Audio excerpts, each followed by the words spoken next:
कुहू को उस लड़के की नीयत पर शक हो रहा था, लेकिन फिर भी वह उसके सामने से हटने का नाम नहीं ले रही थी।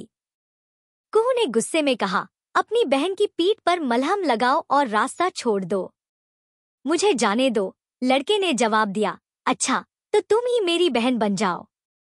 आओ ना, लड़का कुहू की ओर हाथ बढ़ाने लगा, जिससे कुहू बहुत असहज हो गई। उसने पीछे हटने की कोशिश की, लेकिन जैसे ही लड़के ने उसका हाथ पकड़ने की कोशिश की, किसी ने उसका हाथ बीच में ही रोक लिया। यह प्रिंस था। भैया, आप क्या कर रहे हो? बहन बोल रहे हो और फिर छेड़ भी रहे हो, प्रिंस ने शांति से कहा और कुहू के सामने आ गया। लड़का चिढ़कर बोला, तू कौन है? हट जा बीच से, वरना दिल्ली में नजर नहीं आएगा। प्रिंस ने मुस्कुराते हुए कहा, भाई, मर्द हो तो प्यार से बात करो। मर्द और गुंडे में बहुत फर्क होता है। फिर उसने अर्पित, प्रतीक और गौरव की तरफ इशारा करके पूछा, है ना दोस्तों, मर्द और गुंडे में फर्क होता है कि नहीं? तीनों प्रिंस के पास आ गए और अब चारों लड़के मिलकर उस एक लड़के को घेर कर खड़े हो गए। लड़का गुस्से में बोला, तू मुझसे भिड़ रहा है? साले, मारते मारते लाल किले पर चढ़ा दूंगा। प्रिंस ने कुहू की ओर देखते हुए मुस्कुराकर कहा, मैडम, आप घर जा रही थी ना? रास्ते में पुलिस स्टेशन जाकर इनकी रिपोर्ट लिखवा दीजिए। चिंता मत करना, कैफे के सीसीटीवी में सब रिकॉर्ड है। गौरव, मैनेजर से पिछले 5 मिनट का सीसीटीवी फुटेज अपने फोन में ट्रांसफर करवाकर सोशल मीडिया पर डाल दो। और हाँ, इन भाई साहब को भी टैग कर देना। भाई साहब, आपका हैंडल क्या है? प्रिंस की बात सुनकर लड़के की हालत खराब हो गई। उसने सोचा भी नहीं था कि वहाँ सीसीटीवी कैमरे लगे होंगे। लड़का गुस्से में प्रिंस को घूरता हुआ बाहर निकल गया। प्रिंस और उसके दोस्त हंसने लगे और कुहू के चेहरे पर भी मुस्कान आ गई। उसका गुस्सा अब शांत हो रहा था। कुहू ने प्रिंस की तरफ देखकर कहा, थैंक्स। प्रिंस मुस्कुरा दिया, लेकिन कुहू वहां नहीं रुकी। उसे लगा कि कुहू रुककर उसके साथ खाना खाएगी, लेकिन कुहू जो एक बार ठान लेती थी, वह करके ही रहती थी। उसके चले जाने के बाद उजाली, दीपा और मिताली भी थोड़ा शांत हो गई। कुहू के चले जाने के बाद प्रिंस और उसके दोस्त कैफे में बैठे रहे। उन्होंने खाना मंगवाया और थोड़ी गपशप करते हुए खाना खत्म किया। बिल चुकाने के बाद उजाली अपनी सहेलियों के साथ चली गई। अर्पित भी अपने दोस्तों से विदा लेकर अपने कमरे पर चला गया। उसने जल्दी से कपड़े बदले और बास्केटबॉल के ट्रायल के लिए मैदान की ओर बढ़ गया। उधर प्रतीक, गौरव और प्रिंस अपने अपने पलंग पर लेट गए और अपने फोन पर सोशल मीडिया देखने लगे। अचानक गौरव उत्साह में उछल पड़ा, अरे दोस्तों, अदिति लाइव आ रही है। गौरव अदिति को बहुत पसंद करता था। अदिति एक ऐप पर लाइव आ रही थी, जहां लड़के उसे अलग अलग इमोजी भेजते थे। ये इमोजी बाद में नकद में बदल दिए जाते थे। अदिति की खूबसूरती के कारण लड़के दिल खोलकर उसे इमोजी भेजते थे। इस ऐप पर कोई भी अपने असली नाम से नहीं होता था, सबने अपने हैंडल अलग नाम से बनाए थे। प्रिंस भी अदिति की लाइव स्ट्रीम में शामिल हो गया, लेकिन वह अदिति की रूममेट दिव्या को देखना चाह रहा था। वह जानना चाहता था कि क्या दिव्या को उसकी याद आ रही है, या जो कुछ आज क्लास में हुआ था वह सच में कोई ड्रामा नहीं था।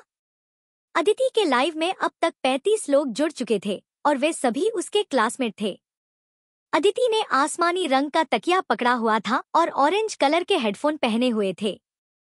वह कैमरे के सामने मुस्कुराते हुए बोली, दोस्तों, मुझे लाइव हुए 15 मिनट हो गए हैं, लेकिन अब तक कोई गिफ्ट नहीं आया। इससे पहले कि मैं लाइव बंद कर दूं, जल्दी से कोई गिफ्ट भेजो। अदिति ने कैमरे की तरफ फ्लाइंग किस उछाल दी। जैसे ही उसने गिफ्ट की बात की, किसी ने उसे गोल्ड रिंग भेज दी, तो किसी ने नेकलेस। अदिति ने खुशी से कहा, गोल्ड रिंग के लिए थैंक यू राइजिंग बॉस, और नेकलेस के लिए थैंक यू मॉर्निंग सन। ज्यादातर लोग उसे 50 या 100 रुपए से ज्यादा का गिफ्ट नहीं भेजते थे। अदिति ने सबको थैंक यू कहा। गौरव अब और इंतजार नहीं कर सकता था। उसने जोश में 150 रुपए का नेकलेस भेजा और अपने हैंडल फ्लाइंग बर्ड से मैसेज किया, अदिति, मैं गौरव हूँ। मैं बहुत दिनों से तुम्हारे लाइव आने का इंतजार कर रहा था। अदिति ने मुस्कुराकर जवाब दिया, हेलो गौरव, थैंक यू। मैं तुम्हें पहचानती हूँ। गौरव खुशी से उछल पड़ा और अपने दोस्तों की ओर देखकर कहा, अरे दोस्तों, अदिति ने मेरे मैसेज का जवाब दिया, लेकिन इससे पहले कि वह इस खुशी का पूरा आनंद ले पाता, उसने देखा कि एक लंबा सा मैसेज उसका इंतजार कर रहा था। अबे गौरव, साले फटीचर, तू कब से अदिति को गिफ्ट देने लगा? पैसे कहीं से चुरा कर लाया है क्या? यह मैसेज पढ़ते ही गौरव की खुशी काफूर हो गई। प्रिंस को मालूम था कि पूरी क्लास यही देख रही थी और अब गौरव को इस बात के लिए जरूर चिढ़ाया जाएगा। गौरव ने गुस्से में पलटकर जवाब दिया, अगर मैं गिफ्ट दे रहा हूँ तो तुझे क्यों जलन हो रही है? तेरी बातों से मुझे गटर जैसी बदबू आ रही है। इस पर सामने वाले इंसान को और ज्यादा गुस्सा आ गया। उसने लिखा, अबे ओए बेवकूफ, पैसे जेब में है नहीं और अदिति को गिफ्ट दे रहा है।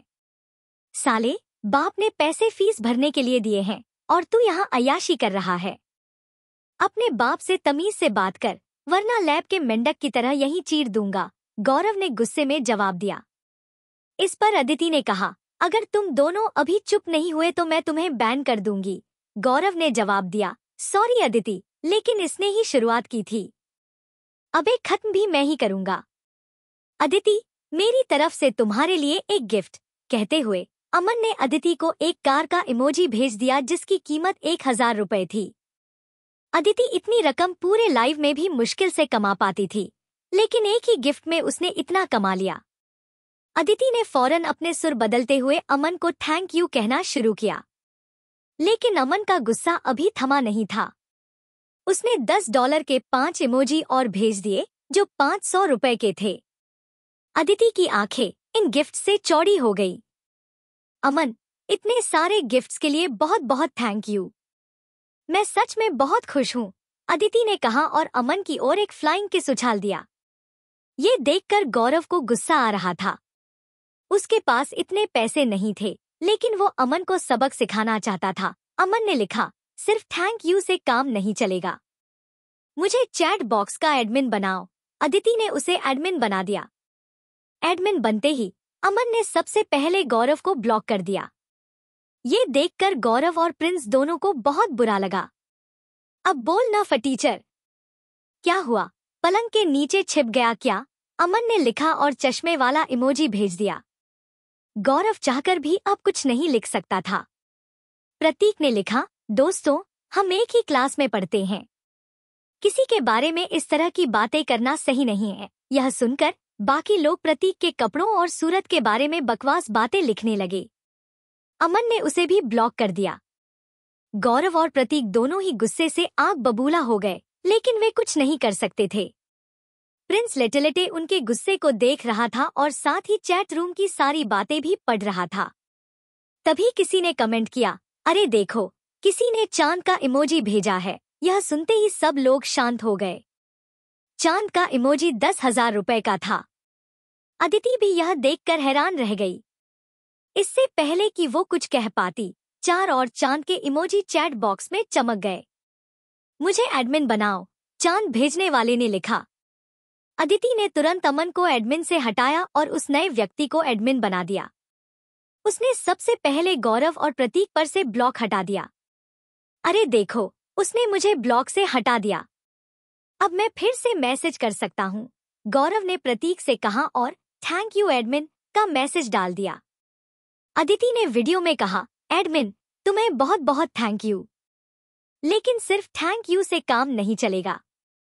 मैं चाहती हूँ कि तुम यूनिवर्सिटी आओ, मैं तुम्हें कैंपस घुमाऊंगी और खाना भी खिलाऊंगी। एडमिन ने लिखा, उसकी कोई जरूरत नहीं है। मैं यहाँ सिर्फ यह कहने आया हूँ कि आदमी के पास पैसा होना चाहिए, लेकिन पैसे का घमंड नहीं। पैसा आज है, कल नहीं, लेकिन हम सब इंसान थे और रहेंगे। हमें अपने साथियों का सम्मान करना चाहिए और पैसों की धौंस दिखाकर किसी को दबाना नहीं चाहिए। उसका मैसेज पढ़ते ही सब चुप हो गए। अदिति भी कुछ ज्यादा नहीं कह पाई। किसी को भी अंदाजा नहीं था कि इतने पैसे वाला व्यक्ति कौन था। असल में वो प्रिंस था जिसने 5 चांद के इमोजी भेजे थे। प्रिंस ने ऐसा इसलिए किया था ताकि उसके दोस्तों के बारे में बुरी बातें करने वालों का मुंह बंद हो जाए। प्रिंस देख रहा था कि उसके दोस्तों के चेहरे पर अब खुशी की लहर दौड़ रही थी। दोस्तों, कहानी का अगला भाग देखने के लिए प्रिंस द मिलियनेयर के 8वें भाग ईगल ग्रुप से पंगा को देखें। क्या प्रतीक और गौरव यह पता लगा पाएंगे कि असली हीरो कौन है? क्या प्रिंस अपनी पहचान छुपा पाएगा? अपने विचार नीचे कमेंट बॉक्स में साझा करें।